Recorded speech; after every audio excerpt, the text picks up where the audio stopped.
Keterampilan berikutnya yang sangat penting sebagai kita seorang leader dan komunikator adalah kemampuan untuk mendelivery message, menyampaikan pesan. Ini hal yang sangat complicated kalau dibuat complicated, tetapi bisa sangat simple kalau kita sebenarnya tahu kuncinya apa. Teman-teman semuanya, dalam merancang sebuah pesan itu kita perlu memperhatikan beberapa hal. Yang pertama adalah, sekali lagi, selalu mulailah dari goal. Goalku apa? Jadi ketika kita merancang pesan itu, kita sudah bayangin kira-kira aku pinginnya orang itu nanti gimana kalau aku ngomong dengan pesanku ini. Goal yang jelas. Yang kedua, tentukan poin-poin kuncinya. Jadi ketika kita mau ngomong, daripada kita itu bingung belibet kemana-mana, kita nggak harus jadi pakar public speaking yang ngomongnya itu seperti presenter. Enggak kok.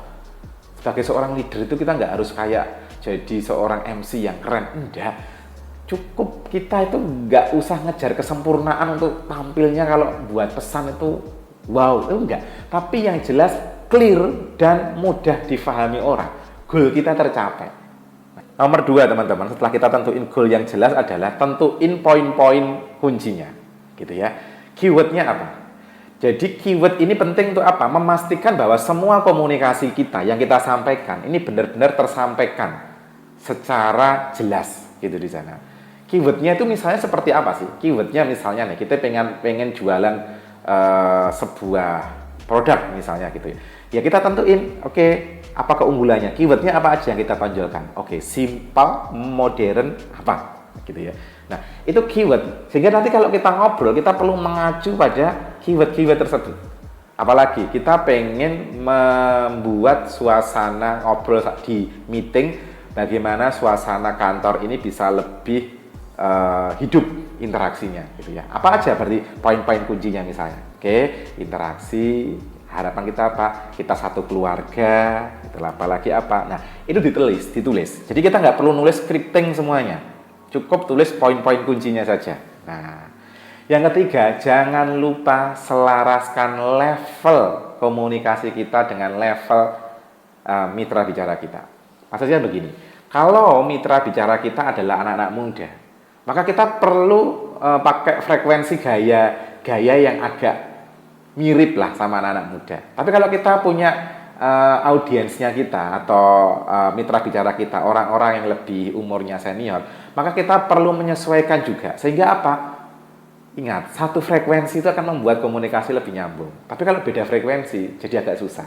Nah, itu yang ketiga yang perlu kita perhatikan. Yang keempat adalah ketika kita mendelivery pesan, kenapa kok kadang-kadang banyak orang yang salah paham?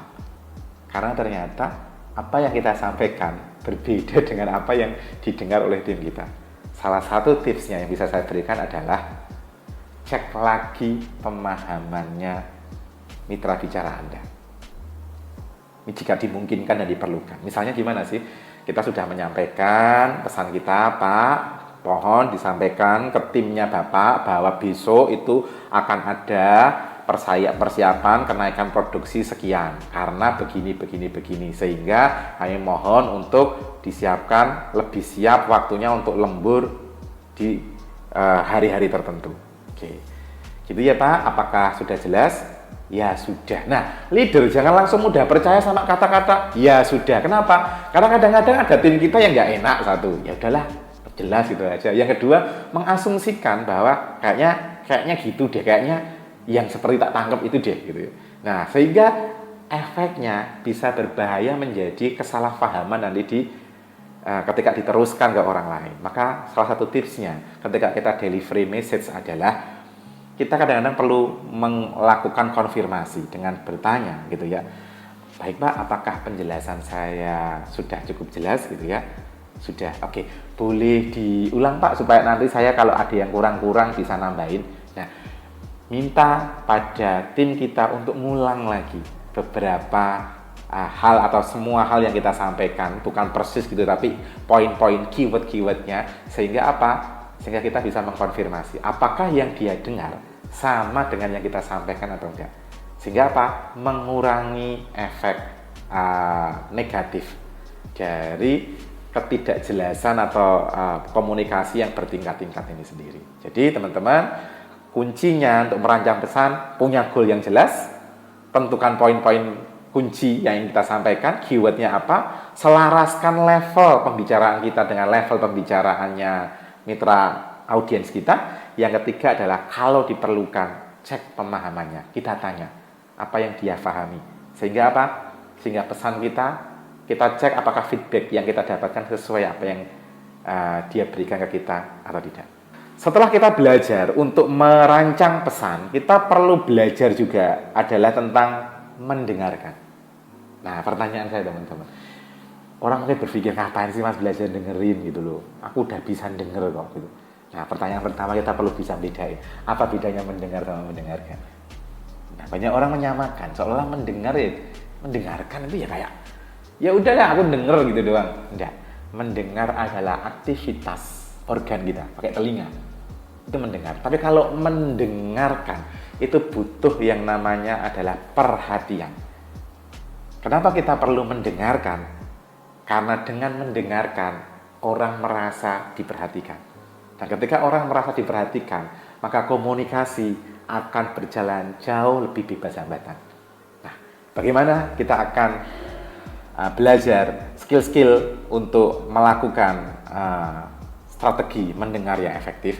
Kita akan bahas di beberapa poin berikut ini. Teman-teman, kenapa kita perlu belajar mendengarkan selain untuk membuat orang merasa difahami? Satu adalah supaya kita tidak salah memahami sebuah masalah. Yang kedua apa lagi sih? Supaya kita nggak salah ngasih instruksi. Karena kita dengernya sama yang dikatakan orang beda.